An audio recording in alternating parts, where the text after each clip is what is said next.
Allah, Allah, you are my Lord.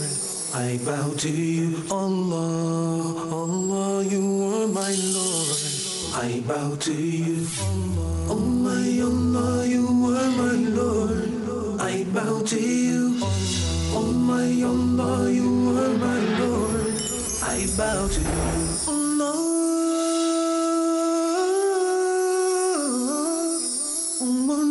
Oh my Allah, you are my Lord. I bow to you. Oh my Allah, you are my Lord. I bow to you. Oh my Allah, you are my Lord. I bow to you. Allah, you are my Lord. السلام عليكم ورحمة الله وبركاته. الحمد لله رب العالمين وصلى الله وسلم وبارك على عبده ورسوله نبينا محمد وعلى آله وصحبه أجمعين. أما بعد أهلا وسهلا ومرحبا بكم. I welcome my dear brothers and sisters in Islam to the continuation of our series, the A to Z series. What are we discussing? We are talking about the A to Z of purification. Going through purification as per the alphabets. A, B, C, D until Z, inshaAllah. Ya Abdullah, Ya Amatallah, we had some questions. Some have asked, what does Abdullah mean? What does Amatallah mean? Well, Abdullah means slave of Allah subhanahu wa ta'ala. And Amatallah means a female slave of Allah subhanahu wa ta'ala. Someone asked, what does Jayyid mean? Jayyid means good. Someone else asked, what does Mumtaz mean? Mumtaz means excellent, and Allahul Musta'an, it means in Allah we seek help. Ya Abdullah, Ya Amatallah, in the series we've so far covered A up to the letter G, walhamdulillah. We've covered A for Allah, B was for bleeding, B was for the bandage, D was for example, the dog, D was also for discharge, clear discharge that the female has.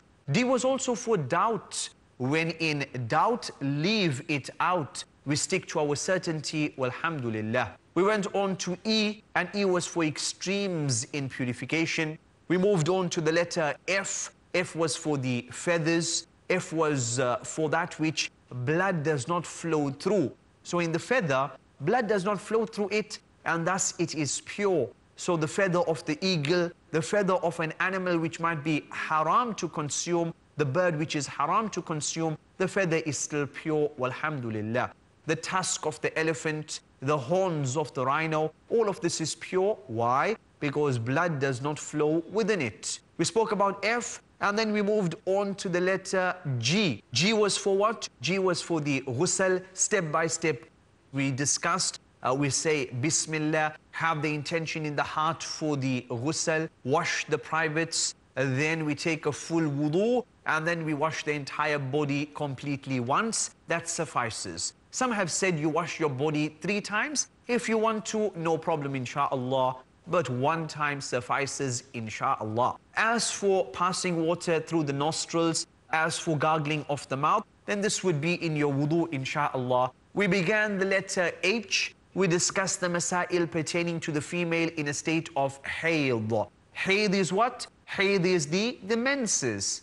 And hayd is different from istihada, chronic discharge, chronic bleeding. As for this chronic bleeding or defective bleeding, as the medical term goes, this bleeding does not affect salah, does not affect siyam or anything like that. But your hayd, Sister Sumayya is in her hayd, in her menses, then here she does not pray, she does not fast, she is not allowed to make tawaf around the Kaaba according to majority of the scholars. She's not allowed into the masjid according to majority of the scholars. Also, full intimacy between husband and wife when the wife is in menses, not allowed. But if she is in istihada, chronic discharge bleeding, here it is fine, no issue at all, bi'idhnillahi ta'ala. So that was the letter H. H was for hayd. H is also for hides. Hides, the hide of the animal. So you have the skin, as some would call it, the hide of the animal. What happens with regards to this hide? Is it permissible for me to make use of? So someone went hunting and he hunted a lion. So now the hide of the lion, the skin of that lion, is it permissible for him to have it tanned and then make use of it? What is the hukum of the Sharia on this matter? Similarly, with regards to any other animal, crocodile skin. So the guy wants to buy this pair of shoes and it's made of crocodile leather, crocodile skin. Would that be allowed for him to wear? We find that in this mas'ala, the scholars have divided themselves into three groups. One group of scholars state that any type of hide, as long as it's gone through the tanning process, it will be permissible for you to make use of. Any type of hide, even if it be the hide of the swine, even if it be the hide of the swine, the pig, as long as it went through the tanning process, it would be allowed for you to make use of. Be it the crocodile, be it the swine, pig, whatever it might be, after tanning process, permissible for you to make use of. Then we have another opinion of the scholars, and that is only those animals which have been slaughtered Islamically. Only those animals which have been slaughtered Islamically, only their hides can you make use of. So even the leather that you might get from Italy, as long as that animal was not slaughtered Islamically, you cannot make use of that hide. Two ends of the spectrum, one on one extreme, the other opinion on the other extreme. A middle opinion, a beautiful opinion, a fantastic opinion, inshallah. And that opinion is that those animals which we are allowed to consume, their leather, their hides, would be allowed for us to make use of after the tanning process. So, are we allowed to eat cows? Yes, it's a halal animal. So, the hide of that cow after the tanning process would be allowed for us to make use of, even if that cow was not slaughtered Islamically. So we have some cow in Italy, have some cow in Germany, Jack or Daniel or Harry, he might have slaughtered it, he might have killed it, he might have hunted it, no matter what. As long as the source of that hide is a halal animal, and as long as it's undergone the tanning process, it would be allowed for us to make use of. What's the proof for this? The hadith of the Prophet ﷺ, reported by Imam An-Nasa'i, wherein it states, Dibaghuha tahuruha. That's dibagh, which means the tanning process, is its purification. So, the tanning process is like its purification. The tanning process is like its slaughter. Dibaghuha zakatuha. Dibaghuha zakatuha. Its tanning process equals its slaughtering. So those animals which we would be allowed to slaughter, even if they've not been slaughtered Islamically, as long as the hide, the leather, the skin has undergone the tanning process, then it would be allowed for us to make use of, walhamdulillah. So according to this opinion, which is a very strong opinion, it's a middle opinion, it's a balanced opinion, inshallah. According to this opinion, then technically, snake skin would not be allowed. Lion skin would not be allowed. The cheetah, its hide would not be allowed for us to make use of. Why? Because it's not from a halal animal. All halal animals, their hides would be allowed for us to make use of, even if they were not slaughtered Islamically, for verily the tanning process takes the place of the Islamic slaughter, walhamdulillah. So H was for hayd, H was for hides, and lastly, H is also for the beautiful hadith of Uthman radiyallahu ta'ala an. The hadith of Uthman, reported by Imam al-Bukhari and Imam Muslim, it's the most comprehensive, it's the most important hadith that we have in the chapter of wudu. It shows us the complete wudu of the Prophet sallallahu alaihi wasallam from the beginning until the end, walhamdulillah. What was the story? Uthman radiyallahu ta'ala an, he was the caliph of the time. And someone came up to him and asked him, teach us, tell us about the wudu of the Prophet sallallahu alaihi wasallam. So then he said that bring me some water. Water was brought for him. He, as the caliph, rolled up his sleeves in public. He was not ashamed to do this. And he asked for the water and he took a fresh wudu in front of the people. He practically demonstrated to them the method of wudu according to that which he was taught by the Prophet ﷺ. What did he do? He washed his hands, and after this he gargled his mouth. He then sent water up his nostrils. He did each of this 3 times. Wash the hands thrice, gargle the mouth thrice, cleanse the nostrils thrice. And in some narrations, he gargled the mouth and cleansed the nostrils in one go with 1 scoop of water. So the water comes like this, up into the mouth and the rest up the nostrils, and he did this thrice. Then he washed the face completely 3 times. Then he washed the arm from the tip of the finger right up to and including the elbows. How many times? Not once, not twice, but 3 times, walhamdulillah. Then the left arm. Once this was done, then he made the mash of the entire head. After this, Uthman radiallahu ta'ala an, he washed his feet up to and including the ankles. Ya Abdullah, Ya Amatallah, remember, the hadith of Uthman is the most important hadith in the chapter of wudu. Then Uthman said, the Prophet ﷺ said, whoever perfects their wudu like this, and then he prays 2 rakahs of salah, then his past sins will be forgiven, walhamdulillah. Bi-idhnillahi ta'ala, after our short break, we will go through this hadith of Uthman and explain the matters one by one, insha'Allah. Assalamu alaikum wa rahmatullahi wa barakatuh.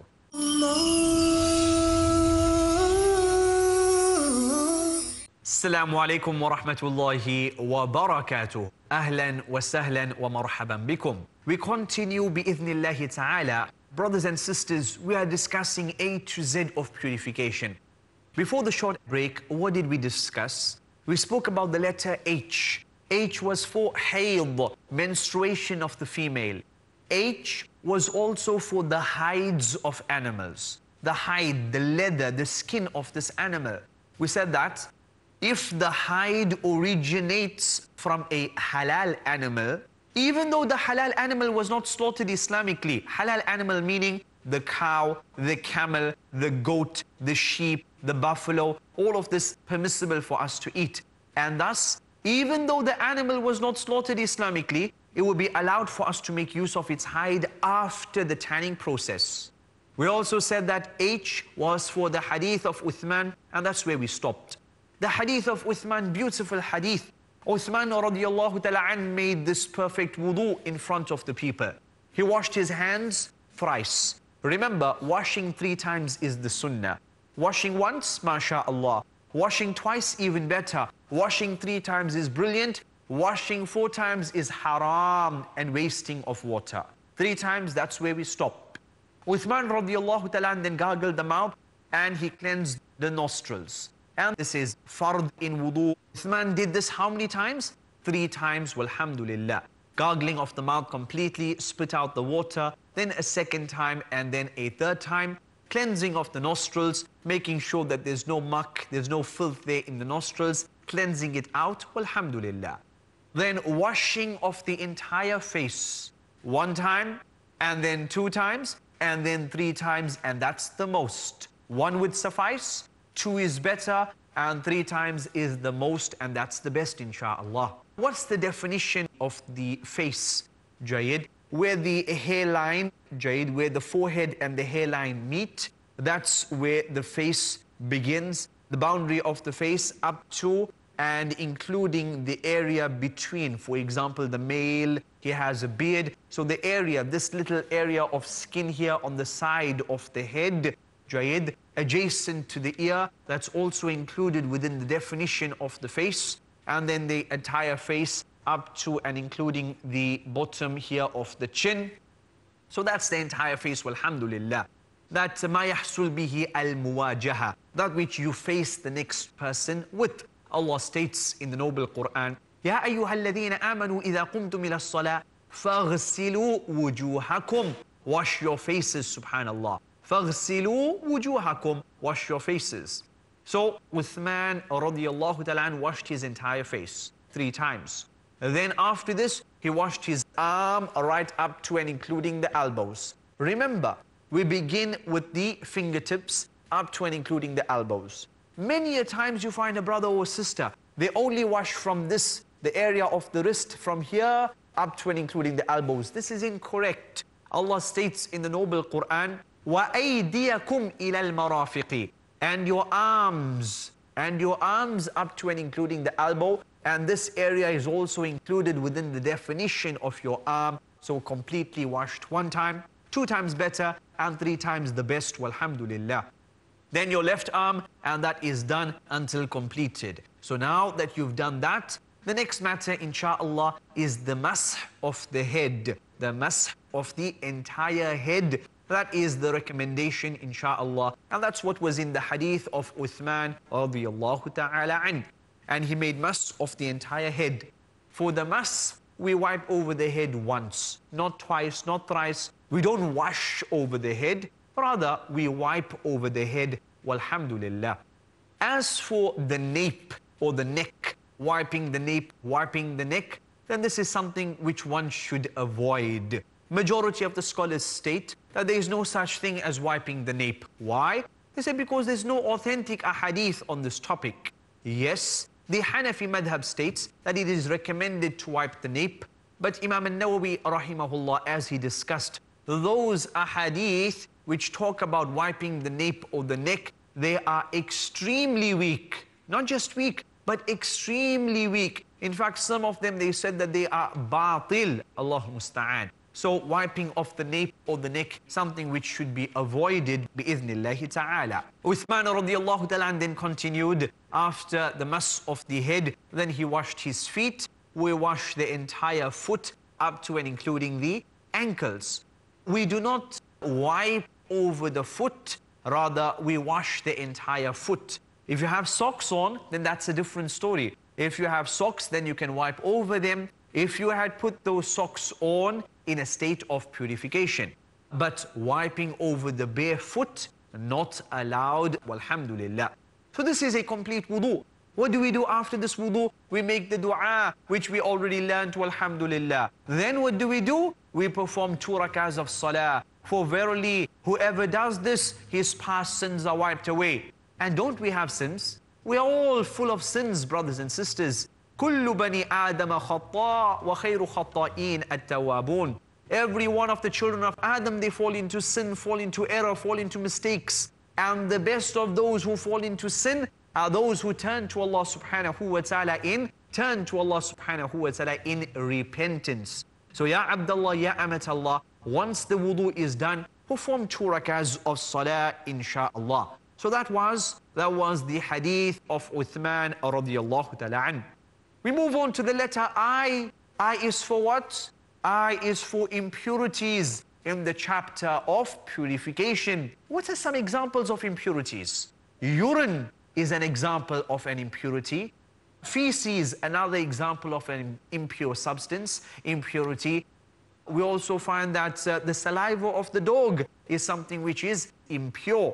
And definitely, if you are slaughtering an animal, the blood which gushes out at the time of slaughter, by consensus, this blood is something which is also najis. Then there are other matters where there's debate amongst the scholars. A vomit, for example, is there something which is najis? Debate of the scholars. Semen, is it najis? Is it not? We will discuss later on, bi'idhnillahi ta'ala. So those were some examples of impurities. One mas'ala which always comes up, someone asks, what if I touch something which is impure? What if I was changing the diaper of my kid? I touched some najasa. Does that break my wudu? The answer is absolutely not. You could, for example, change the diaper of your kid and you touch the feces or some urine fell on your hand. No problem at all. You wash that off and your wudu is intact. Touching something which is najis does not nullify your purification.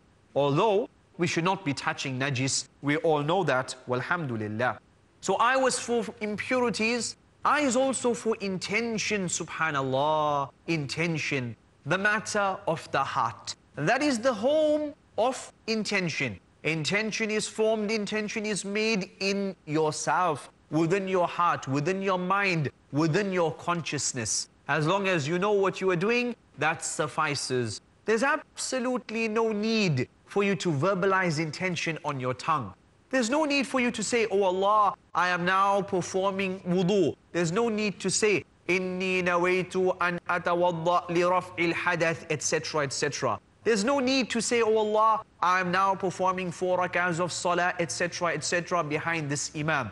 In reality, many a brother, many a sister, when they do this, they mention, I'm performing 4 rak'ahs of salah. Then the brother comes to the imam and he says, brother imam, I made a mistake. Instead of stating 4 rak'ahs of zuhr salah, I said 4 rak'ahs of asr salah. What happens now? I made an error with this verbal intention. We say, brothers and sisters, leave the verbal intention out. Imam Abu Hanifa rahimahullah did not speak about this, did not know about this, did not mention anything about verbal intention. Imam Ahmad bin Hanbal, Imam Malik, the Prophet sallallahu alaihi wasallam, he would just begin his wudu, he would begin his salah without any need of any verbal utterance of intention. And as Ibn Taymiyyah rahimahullah has stated, the one who verbalizes his intention, he has a deficiency in his aql and deficiency in his religion. He has a shortfall, a shortcoming, deficiency in his deen, because the Prophet ﷺ did not do this. Sahaba didn't know about this. They never did this. The Tabi'een didn't know about this, never spoke about this. So you're doing something which they did not do. So you have a deficiency in your religion. And you have a deficiency in your aql, because before you start your car, you don't find the brother saying, oh Allah, I'm starting my car. Before he eats, he does not say, oh Allah, I'm now going to have a breakfast of Kellogg's cornflakes. Before the guy goes to work, he does not say, oh Allah, I'm going to work. Before he stands, he does not say, oh Allah, I'm going to stand up now. So if you don't do it for all of that, why do you suddenly have an urge to inform Allah when it comes to your wudu or when it comes to your ghusl, etc.? Ya Abdullah, Ya Amatallah, place of intention is in the heart, insha'Allah. And we will discuss more about the matter of intention in our next episode, bi'idhnillahi ta'ala. Unfortunately, it seems that time is up. Subhanallah, as Hassan al-Basri said, brothers and sisters, O insan, you are only but time.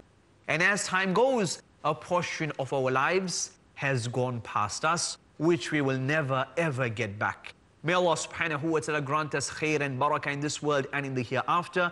May Allah subhanahu wa ta'ala grant us the tawfiq to understand whatever was mentioned and implement bi'idhnillahi ta'ala. Brothers and sisters, remember, if your knowledge is above average, then your ibadah, your akhlaq, your character, relationship with your parents, relationship with your mother, relationship with your grandparents and with your own spouse, your kids, it's also supposed to be above average. Otherwise, what's the point, brothers and sisters? There has to be some sort of effect upon the people around us. If they know that our knowledge has increased, then we're supposed to be better Muslims. Ya Abdullah, Ya Amatallah.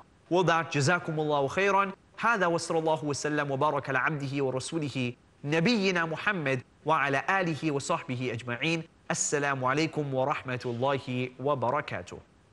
Allah, Allah, you are my Lord.